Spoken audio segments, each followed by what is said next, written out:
But I also want to talk about the fundamental value of a down payment, because, this whole program of, giving people $15,000 to buy a home, a lot of it is predicated on the fact that homes are so expensive.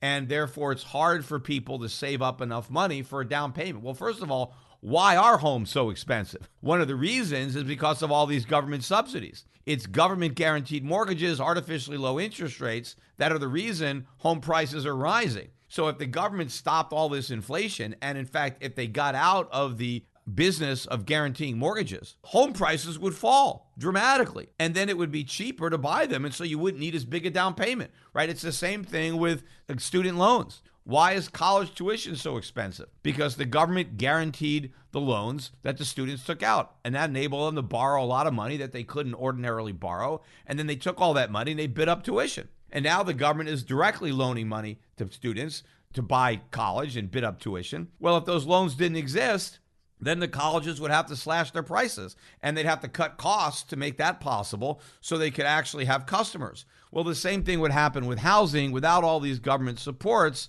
houses would be a lot less money, at least the existing homes, right? The new homes, a lot of that depends on the cost of construction, which is skyrocketing right now, which is another reason that these existing homes are more expensive, because replacing them is getting more expensive. But the ones that are already here, if the government got out of the way, the prices would in fact come down. But there are some particularly important roles that the down payment has. And to the extent that the government can make it possible for people to buy homes without a down payment, that is a mistake. You can't simply say, oh, this is not a good situation because people don't have enough money to buy a house, so we need to let them buy houses without money. You have to realize how important it is to the whole process that the person buying the home have skin in the game. Number one, home ownership is expensive, right? Owning a home is more expensive than renting. Right? Because when you own a home, you have to cover all the maintenance, all the things that go wrong. I mean, you buy insurance, but there are deductibles and there are co-pays, and not everything is insured. And there's a lot of expenses. So home ownership is not for everyone. Renting is much easier, right? You don't have crazy expenses. When you're a renter, you know what your expenses are, right? You have a rent, maybe it's $1,000 a month. That's your rent. Anything goes wrong with the property, it's your landlord's problem. Landlord's got to fix it. You don't have to fix it. You have a set amount of money that you have to pay. Right? The landlord deals with all the headaches. When you own the home, you're your own landlord. You deal with all the headaches. And all of a sudden, something goes wrong with that house and there's a major expense that comes up. You got to pay for it. Now, where do you get money to pay for unexpected expenses? Well, generally, you should get it out of savings. Right? So if you're a homeowner, you should also have savings that you can tap into in case something goes wrong with your home. The savings are not important or as important if you're a renter, because you kind of have a known rent. I mean, maybe your landlord can increase your rent, but not during the term of the lease. And generally when they increase the rent, I mean, it's a certain percentage. And if it's too much, you can move out and look for another place. But when you can have unexpected large expenses, $10,000, $15,000, $20,000 expenses, you need to have savings to tap into. Well, one way to know if a potential home buyer is going to be able to have savings is to see if they've saved up enough money for a down payment, because that shows that they're savers. They're going to be able to maybe afford to own the home. It's not just about affording to buy it. It's being able to afford to maintain it. That's key to home ownership. So if I'm a lender and I'm going to lend money to somebody to buy a house and, they're only putting down 10 or 20%, right? And so I'm on the hook if they don't pay. I want to make sure that they take care of that collateral. I don't want that home to get all run down, because that's my collateral if they stop paying. So I have to know that these guys can save money. These guys will be able to maintain this property.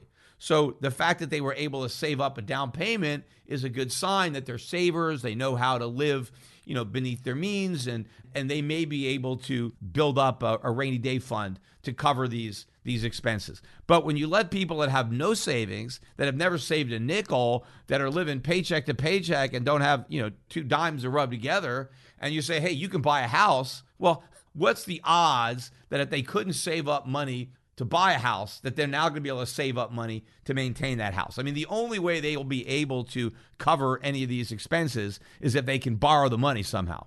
Number two is skin in the game, right?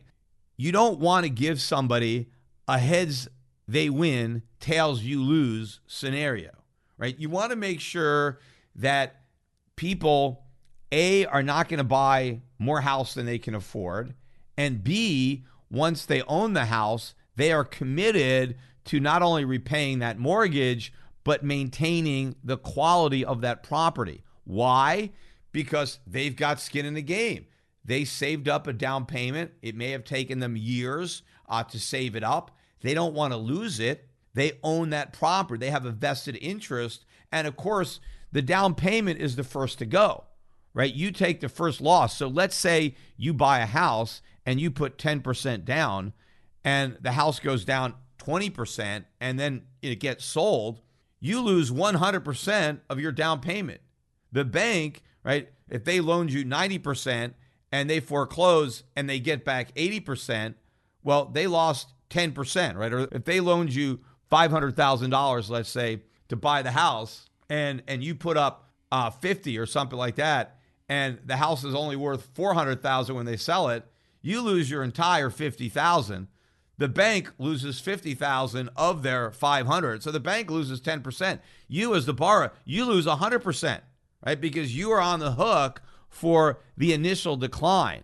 So when you put up a down payment, a decent down payment, you have a vested interest in maintaining that property. And the lender knows it, right? You guys are kind of partners because you both see risk. Now, the bank ultimately has more risk because, you've got to put there, because if the house goes down by 50%, well, mail in the keys, right? I mean, you don't have to, the bank is out of luck there, right? Or the taxpayer. But if you put nothing down, then you're not in partnership with that bank at all. I mean, you don't have anything to lose if that property goes down. Now, on the other hand, you've got something to gain if the property goes up. In fact, you've got everything to gain if the property goes up. If the property goes up, you keep all the gain.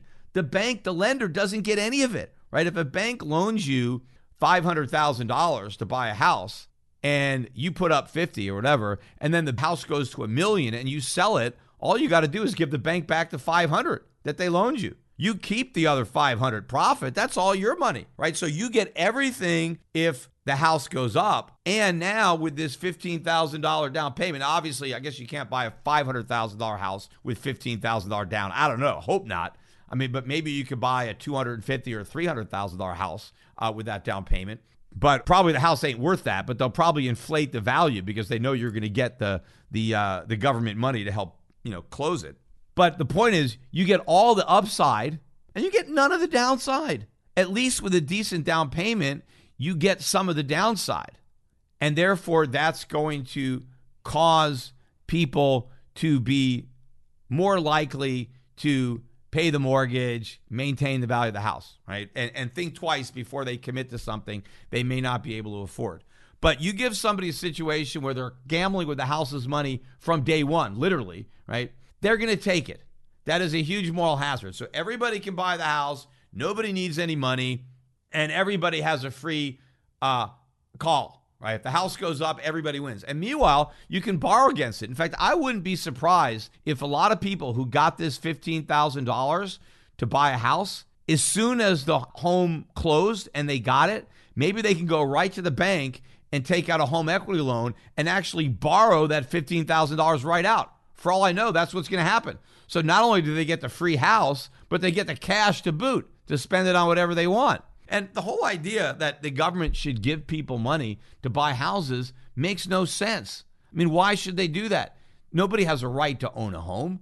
Why not just rent a home? If you can't afford to buy, rent. In fact, for most Americans, renting is a better deal than buying. But the government now is going to try to discourage people from renting when renting is probably a better, more economical choice for them. And instead, it's encouraging them to do something that under normal circumstances they would not do. You're always going to have the best outcome if market forces determine which option you choose.